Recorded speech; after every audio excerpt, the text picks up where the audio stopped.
बोलिए शंकर भगवान की जय। साध्य साधन आदि का विचार तथा श्रवण कीर्तन और मनन, इन तीन साधनों की श्रेष्ठता का प्रतिपादन। व्यास जी कहते हैं, सूत जी का यह वचन सुनकर वे सब महर्षि बोले, अब आप हमें वेदांत सार सर्वस्वरूप अद्भुत शिव पुराण की कथा सुनाइए। सूत जी ने कहा, आप सब महर्षिगण रोग शोक से रहित कल्याण में भगवान शिव का स्मरण करके पुराण प्रवर श्री शिव पुराण की, जो वेद के सार तत्व से प्रकट हुआ है, कथा सुनिए। शिव पुराण में भक्ति, ज्ञान और वैराग्य, इन तीनों का प्रतिपूर्वक गान किया गया है और वेदांत वेद्य सदवस्तु का विशेष रूप से वर्णन है। इस वर्तमान कल्प में जब सृष्टि कर्म आरंभ हुआ था, उन दिनों 6 कुलों के महर्षि परस्पर वाद विवाद करते हुए कहने लगे, अमुक वस्तु सबसे उत्कृष्ट है और अमुक नहीं है। उनके इस विवाद ने अत्यंत महान रूप धारण कर लिया।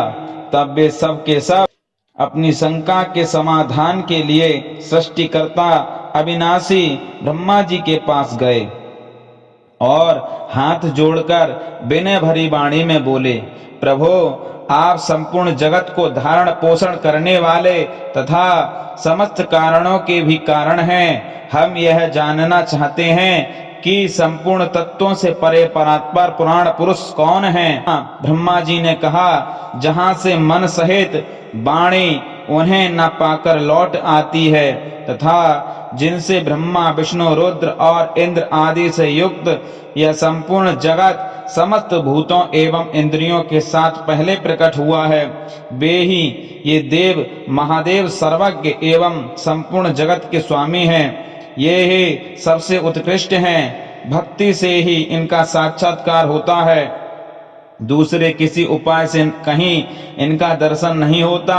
रुद्र, हरि, हर तथा अन्य देवेश्वर सदा उत्तम भक्ति भाव से उनका दर्शन करना चाहते हैं। भगवान शिव में भक्ति होने से मनुष्य संसार बंधन से मुक्त हो जाता है। देवता के कृपा प्रसाद से उनमें भक्ति होती है और भक्ति से देवता का कृपा प्रसाद प्राप्त होता है। ठीक उसी तरह जैसे यहाँ अंकुर से बीज और बीज से अंकुर पैदा होता है, इसलिए तुम सब ब्रह्मर्षि भगवान शंकर का कृपा प्रसाद प्राप्त करने के लिए भूतल पर जाकर वहां सहस्त्रों वर्षों तक चालू रहने वाले एक विशाल यज्ञ का आयोजन करो। इन यज्ञपति भगवान शिव की ही कृपा से वेदोक्त विद्या के सारभूत साध्य साधन का ज्ञान होता है। शिव पद की प्राप्ति ही साध्य है, उनकी सेवा ही साधन है तथा उनके प्रसाद से जो नित्य नैमित्तिक आदि फलों की ओर से निष्प्रह होता है, वही साधक है। वेदोक्त कर्म का अनुष्ठान करके उसके महान फल को भगवान शिव के चरणों में समर्पित कर देना ही परमेश्वर पद की प्राप्ति है। वही सालोक्य आदि के क्रम से प्राप्त होने वाली मुक्ति है। उन पुरुषों की भक्ति के अनुसार उन सबको उत्कृष्ट फल की प्राप्ति होती है। उस भक्ति के साधन अनेक प्रकार के हैं, जिनका साक्षात महेश्वर ने ही प्रतिपादन किया है। उनमें से सारभूत साधन को संक्षिप्त करके मैं बता रहा हूँ। कान से भगवान के नाम गुण और लीलाओं का श्रवण, वाणी द्वारा उनका कीर्तन तथा मन के द्वारा उनका मनन, इन तीनों को महान साधन कहा गया है। तात्पर्य यह है कि महेश्वर का श्रवण कीर्तन और मनन करना चाहिए। यह श्रुति का वाक्य हम सबके लिए प्रमाणभूत है। इसी साधन से संपूर्ण मनोरथों की सिद्धि में लगे हुए आप लोग परम साध्य को प्राप्त हों। लोग प्रत्यक्ष वस्तु को आंख से देखकर उसमें प्रवृत्त होते हैं, परंतु जिस वस्तु का कहीं भी प्रत्यक्ष दर्शन नहीं होता, उसे श्रवणेन्द्रिय द्वारा जान सुनकर मनुष्य उसकी प्राप्ति के लिए चेष्टा करता है। अतः पहला साधन श्रवण ही है। उसके द्वारा गुरु के मुख से तत्व को सुनकर श्रेष्ठ बुद्धि वाला विद्वान पुरुष अन्य साधन कीर्तन एवं मनन की सिद्धि करे। क्रमशः मनन पर्यंत इस साधन की अच्छी तरह साधना कर लेने पर उसके द्वारा सालोक्य आदि के क्रम से धीरे धीरे भगवान शिव का संयोग प्राप्त होता है। पहले सारे अंगों के रोग नष्ट हो जाते हैं, फिर सब प्रकार का लौकिक आनंद भी विलीन हो जाता है।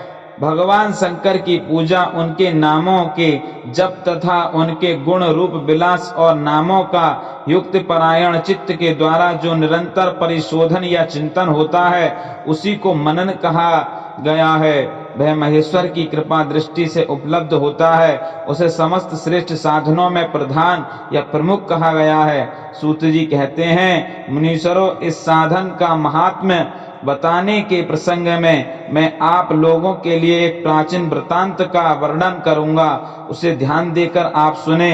पहले की बात है, पराशर मुनि के पुत्र मेरे गुरु व्यासदेव जी सरस्वती नदी के सुंदर तट पर तपस्या कर रहे थे। एक दिन सूर्य तुल्य तेजस्वी विमान से यात्रा करते हुए भगवान सनत कुमार अकस्मात वहां जा पहुंचे। उन्होंने मेरे गुरु को वहां देखा, वे ध्यान में मग्न थे। उससे जगने पर उन्होंने ब्रह्मपुत्र सनत कुमार जी को अपने सामने उपस्थित देखा। देखकर वे बड़े वेग से उठे और उन्हें चरणों में प्रणाम करके मुनि ने उन्हें अर्घ्य दिया और देवताओं के बैठने योग्य आसन भी अर्पित किया। तब प्रसन्न हुए भगवान सनत कुमार विनीत भाव से खड़े हुए व्यास जी से गंभीर वाणी में बोले, मुने, तुम सत्य वस्तु का चिंतन करो। वह सत्य पदार्थ भगवान शिव ही हैं, जो तुम्हारे साक्षात्कार के विषय होंगे। भगवान शंकर का श्रवण कीर्तन मनन, ये तीन महत्तर साधन कहे गए हैं। ये तीनों ही वेद सम्मत हैं। पूर्व काल में मैं दूसरे साधनों के संभ्रम में पड़कर घूमता घामता मंदराचल पर जा पहुंचा और वहां तपस्या करने लगा। तदंतर महेश्वर शिव की आज्ञा से भगवान नंदिकेश्वर वहां आए। उनकी मुझ पर बड़ी दया थी।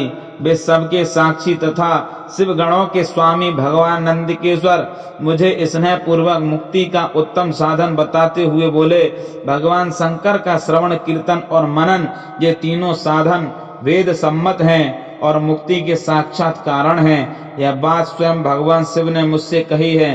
अतः ब्राह्मण, तुम श्रवणादि तीनों साधनों का ही अनुष्ठान करो। व्यास जी से बारंबार ऐसा कहकर अनुगामियों सहित ब्रह्मपुत्र सनत कुमार परम सुंदर ब्रह्म धाम को चले गए। इस प्रकार पूर्व काल के इस उत्तम वृतांत का मैंने संक्षेप में वर्णन किया है। ऋषि बोले, सूत जी, श्रवणादि तीन साधनों को आपने मुक्ति का उपाय बताया है, किंतु जो श्रवण आदि तीनों साधनों में असमर्थ हो, वह मनुष्य किस उपाय का अवलंबन करके मुक्त हो सकता है?